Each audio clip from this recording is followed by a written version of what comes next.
One night, the stars disappeared, and everyone who looked up at the sky vanished too. It began on an ordinary Tuesday in Cold Brook, a quiet little town tucked in the woods of upstate New York. The kind of town where nothing ever happened, where neighbors still left their doors unlocked and the diner still served free coffee refills. That night, the air was unusually crisp, the kind that sharpened the edges of sound. The crickets had fallen silent, as if even they sensed something was wrong. Around 10:47 p.m., without warning, the stars blinked out. Not one by one, not slowly, but all at once. The sky, usually speckled with 1,000 glittering lights, became a hollow, endless black. At first, people thought it was a power outage, some new kind of blackout affecting satellites or maybe a storm cloud covering the heavens. But there were no clouds. There was nothing.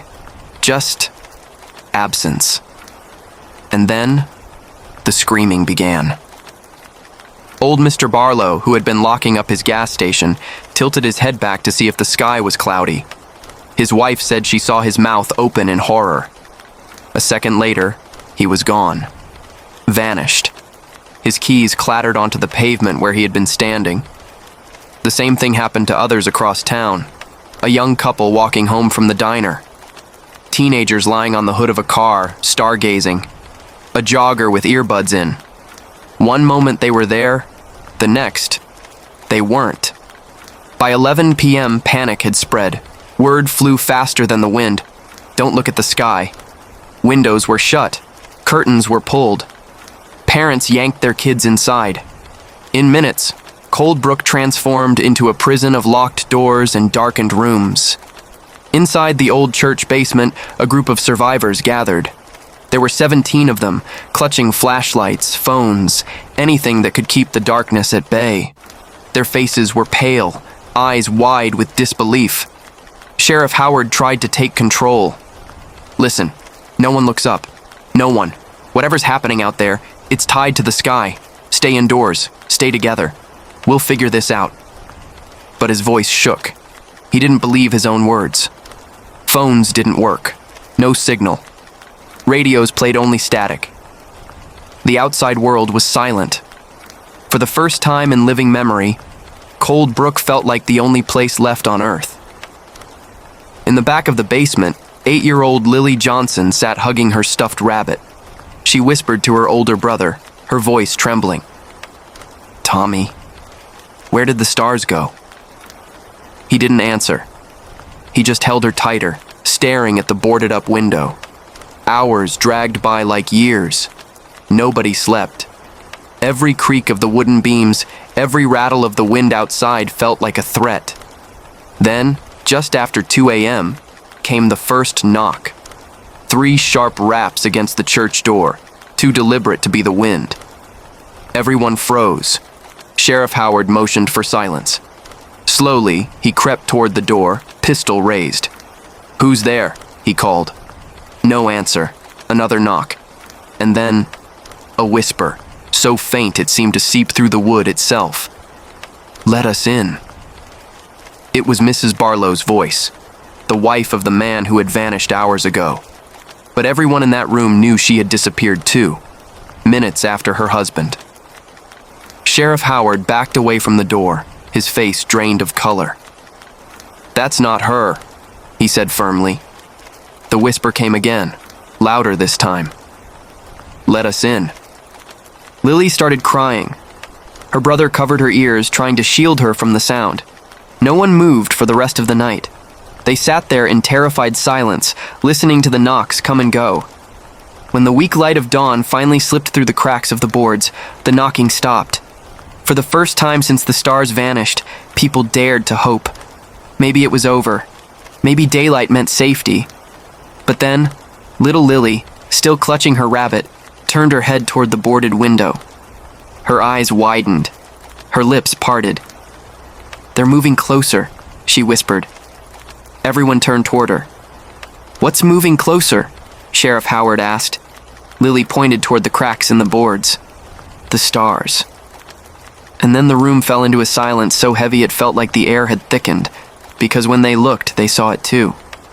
Faint pinpricks of light, not in the sky where stars should be, but low, much lower, as if something vast was descending toward the town. Nobody spoke after Lily's words.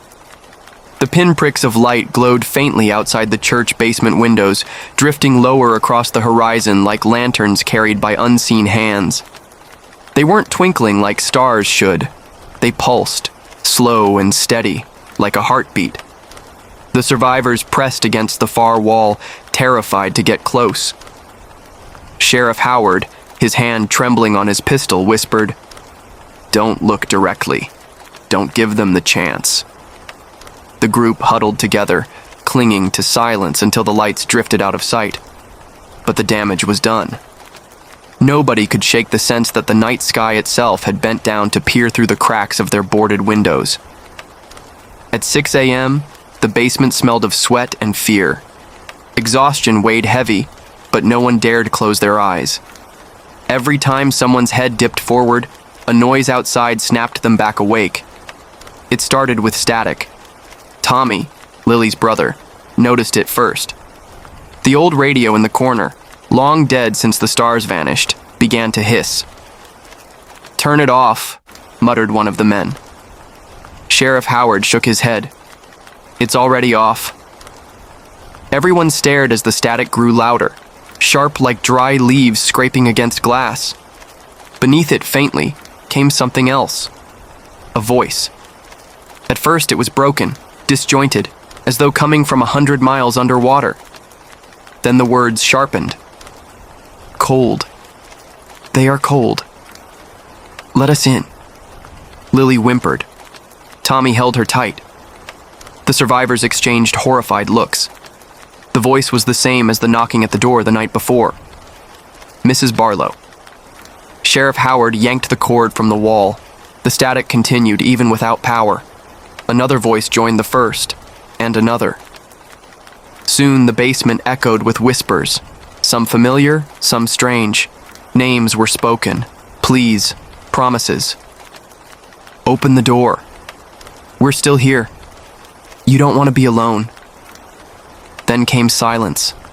Everyone sat frozen, as though even breathing too loudly might draw attention. It was Lily who broke it. She tilted her head, frowning. "Can't you hear them?" Tommy blinked. "Hear who?" "The voices," she whispered. "Not in the radio. Outside." The adults exchanged uneasy glances. Sheriff Howard finally muttered, "She's just scared, imagining things." But then they all heard it. From the cracks of the basement windows, the faint hum of whispers spilled in, low and layered, like dozens of voices speaking at once. No one dared go closer, until Peter Collins, a hot-headed mechanic, cursed under his breath. "I'm not sitting here waiting to die." He strode toward the window and pressed his ear against the boards. "Peter, don't," Howard warned. Too late. Peter's face went slack. His lips began to move, repeating the whispers in perfect unison. "They are closer. They are closer. They are closer." The others rushed to drag him away.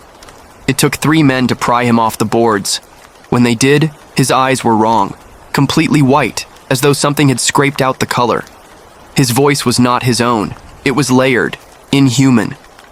"You cannot hide." The lights outside flared brighter. The group panicked. Some screamed, some prayed, others pounded the church door, desperate to escape the basement.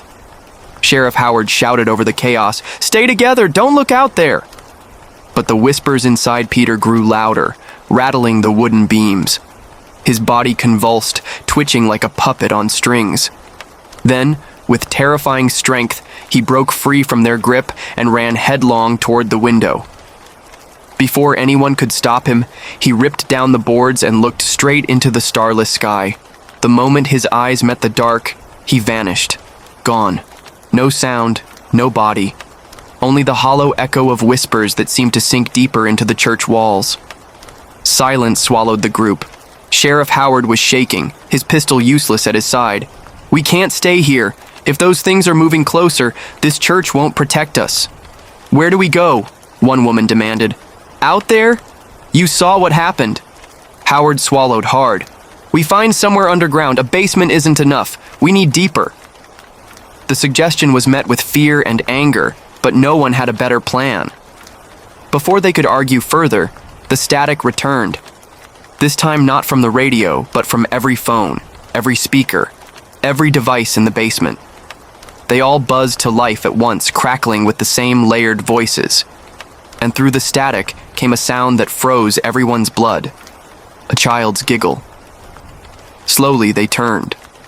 Lily stood in the corner, her stuffed rabbit hanging limply in one hand.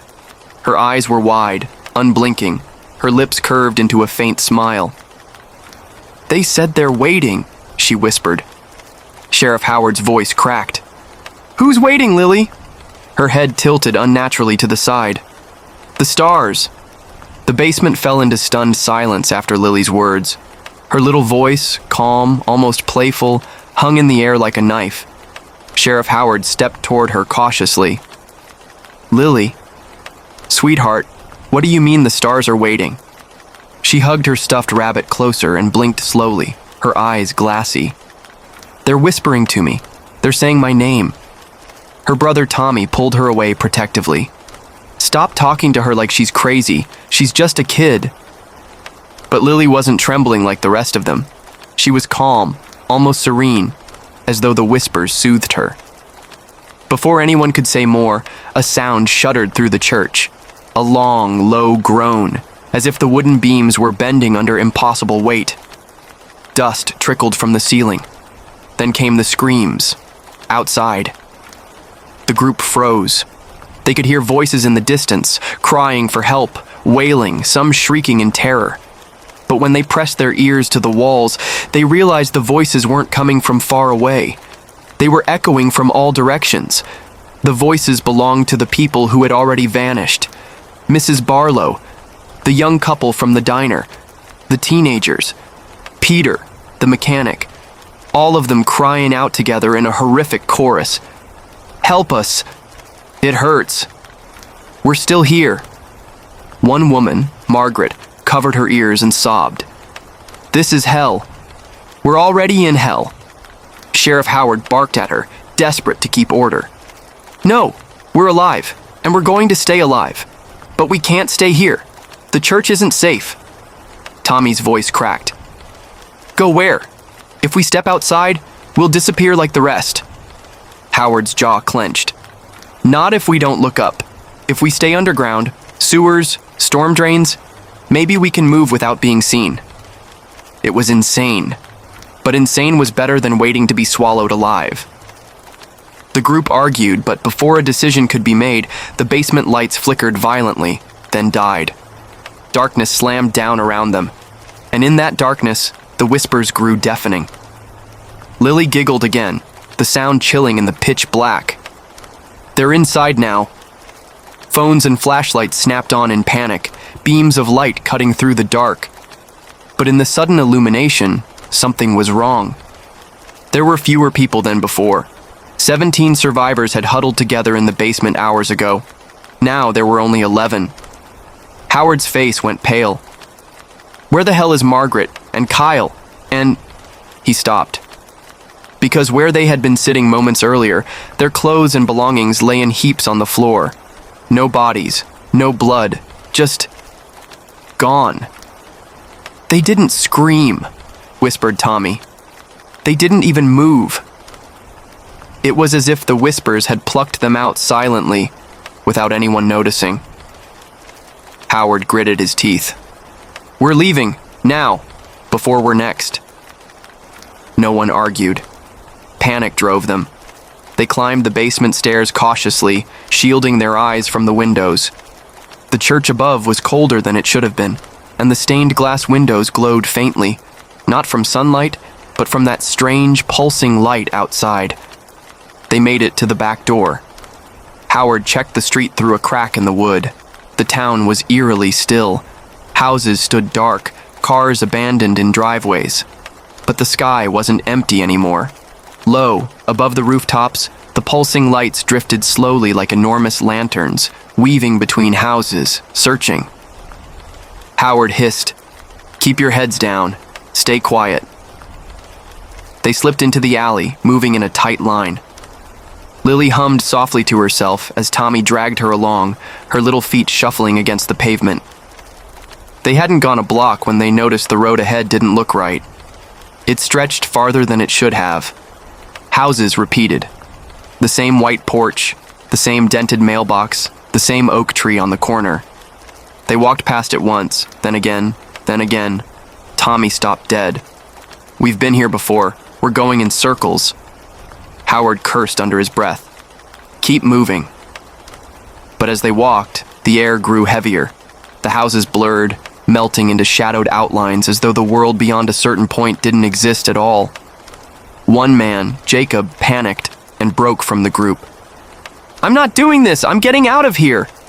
He bolted down the street, eyes fixed on the horizon. "Jacob, stop!" Howard yelled. Too late. Jacob ran straight toward the shimmering edge of town, where the road dissolved into darkness. He vanished mid-step, his scream cut short. The group froze, horror written on their faces. Howard's voice was grim. "The town, it's not real anymore. We're trapped." The survivors were trembling, whispering prayers, clutching each other. The lights in the sky drifted closer, their pulsing glow sweeping across the streets like searchlights. Lily lifted her face slightly, her eyes catching the faint glow. "They know we're awake," she whispered. And then, the ground beneath their feet trembled. Not like an earthquake, like something alive, shifting beneath them. The tremor rippled through Cold Brook like the heartbeat of something massive beneath the ground. Dust sifted from rooftops. Windows rattled. The survivors clung to one another as the vibration passed, leaving only silence in its wake. Sheriff Howard's knuckles were white around his pistol.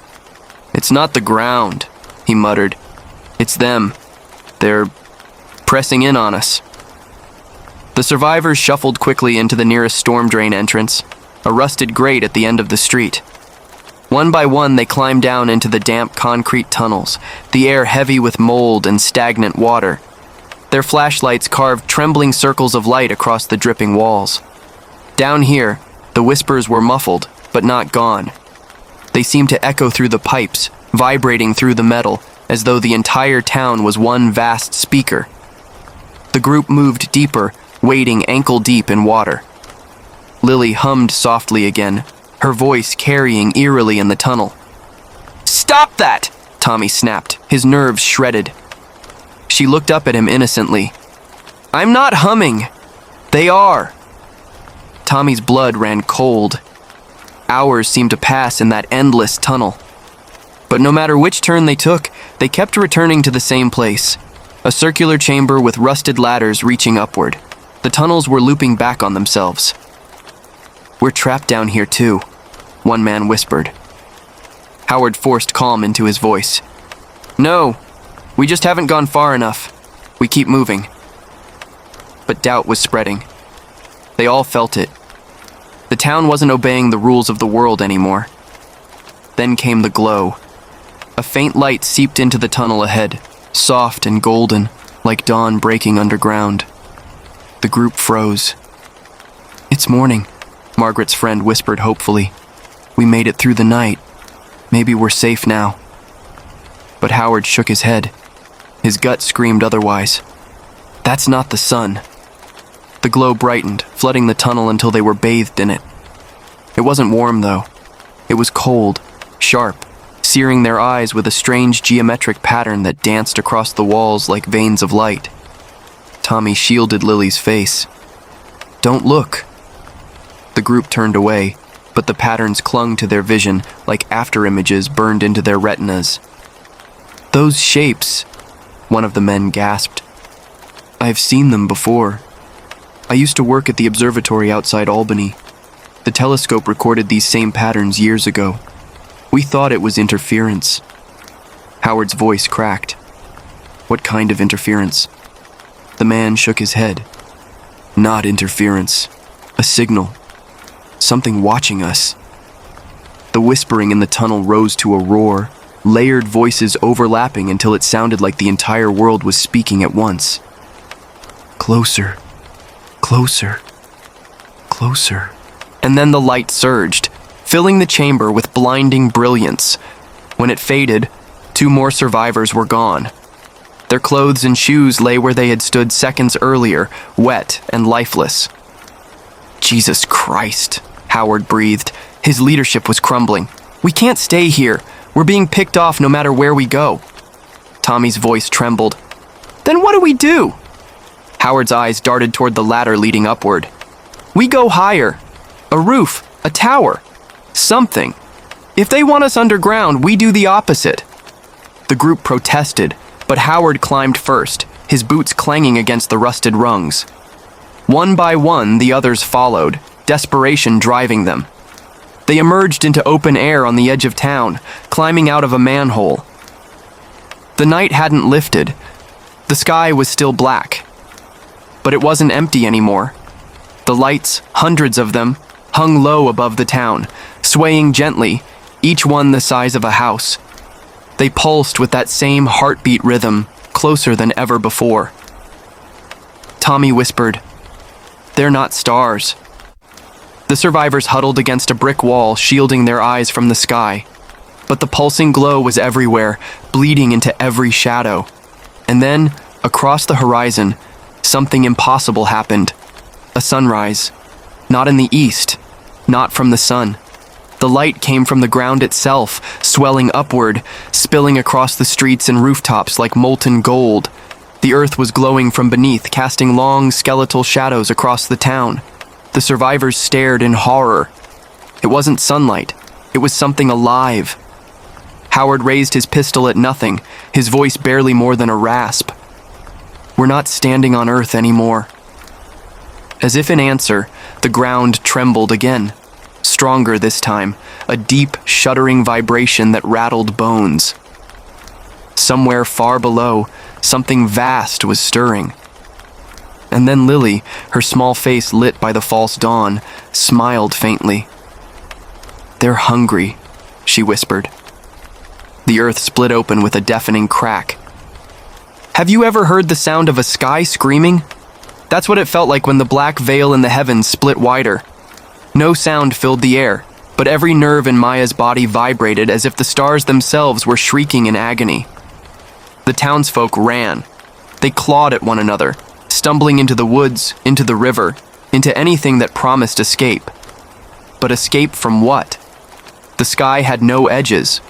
The blackness was swallowing everything. Maya clutched Jacob's arm. His lantern light flickered wildly, struggling against the unnatural darkness. The journal, he muttered, fumbling with the leather-bound pages he'd ripped from her house.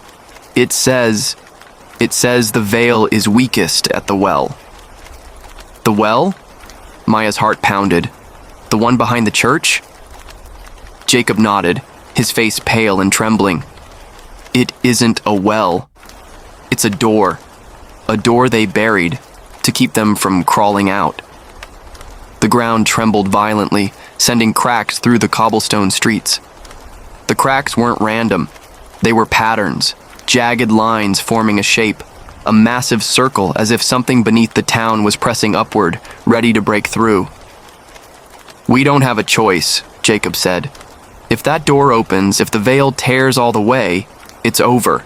They'll take everything, every star, every light, every soul. Maya forced herself to move. Together they stumbled through the chaos, past terrified villagers, past burning houses where lantern oil had spilled. The air reeked of smoke and iron. The church loomed ahead, its bell still swinging though no one pulled the rope, tolling as if mourning the sky.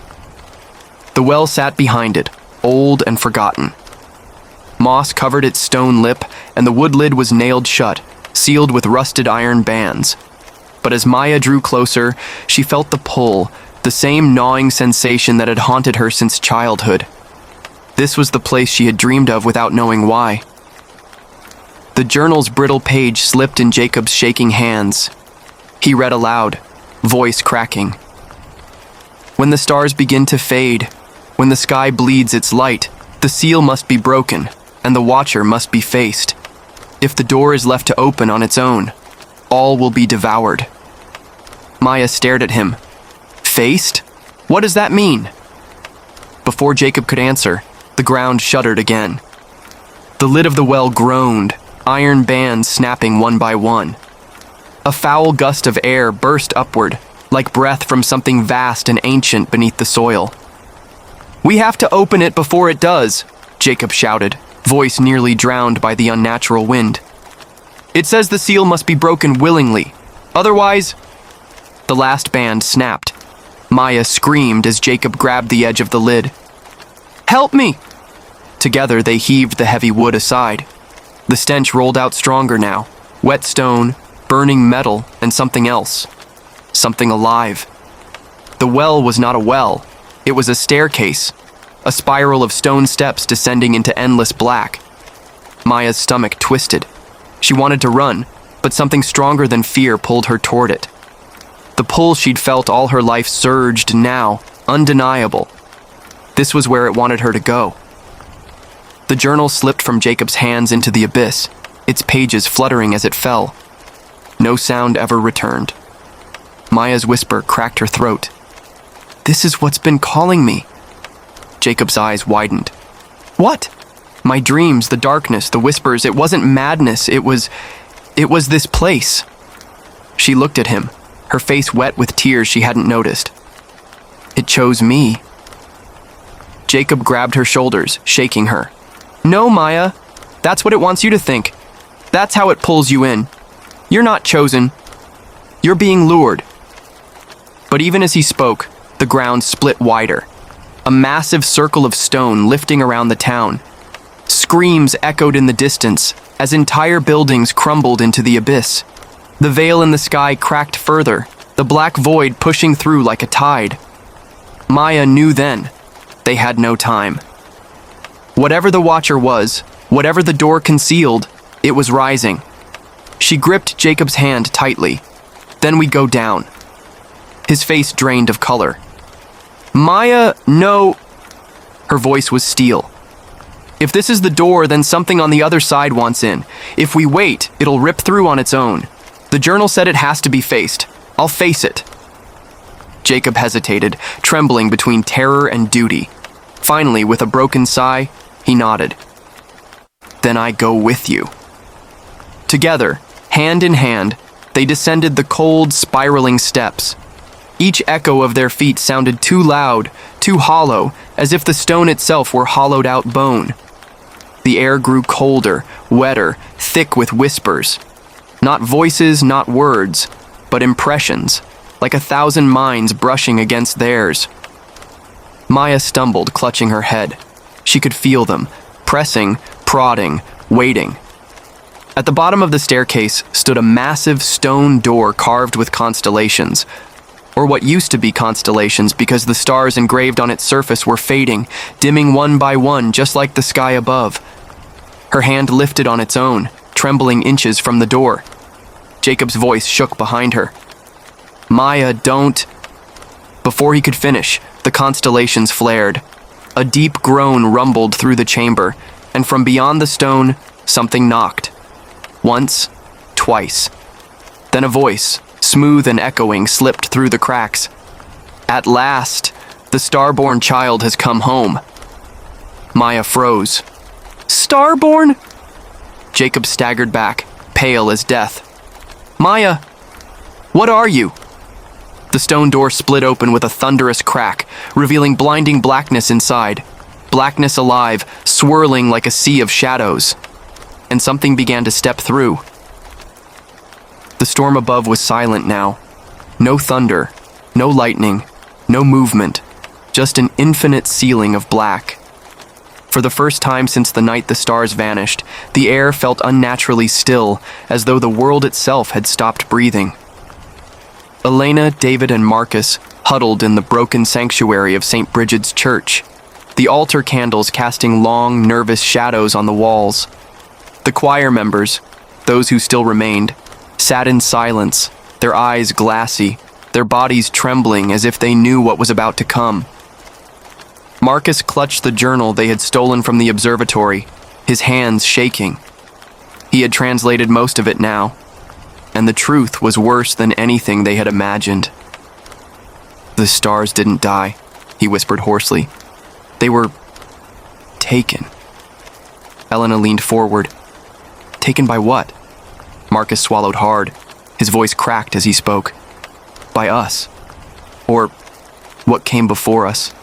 The astronomers who built this observatory centuries ago weren't just watching the sky. They were part of something older. Something that worshipped what lived in the dark between the stars. David frowned. You're saying people, humans, summoned this? No. Marcus shook his head violently. Not summoned. Fed.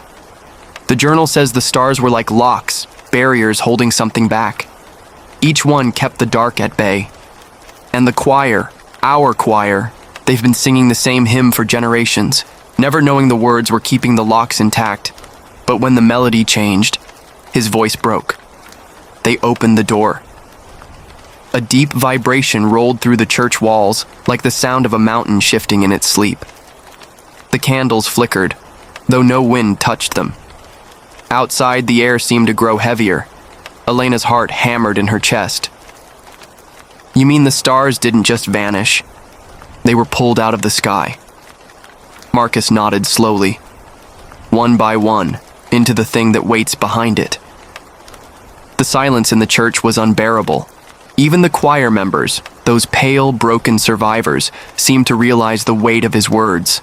Their lips trembled, as though fighting the urge to sing again. David stood abruptly, pacing. So what now?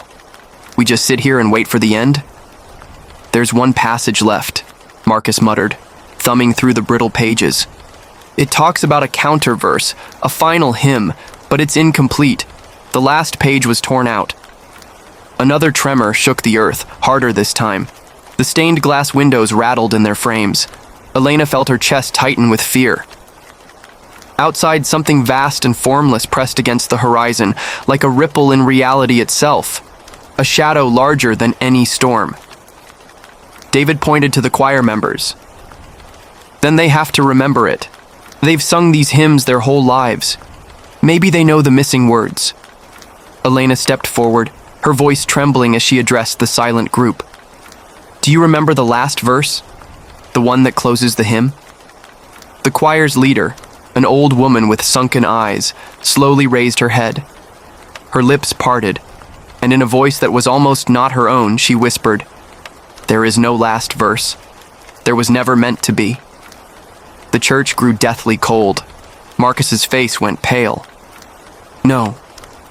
No, that can't be right. The woman's eyes gleamed with an unnatural light, like fragments of the stars that had disappeared. The hymn was not a prayer. It was a promise. We did not sing to protect you. We sang to prepare you. Elena's blood ran cold. Prepare us for what? The woman smiled, a ghastly, hollow smile. For their return.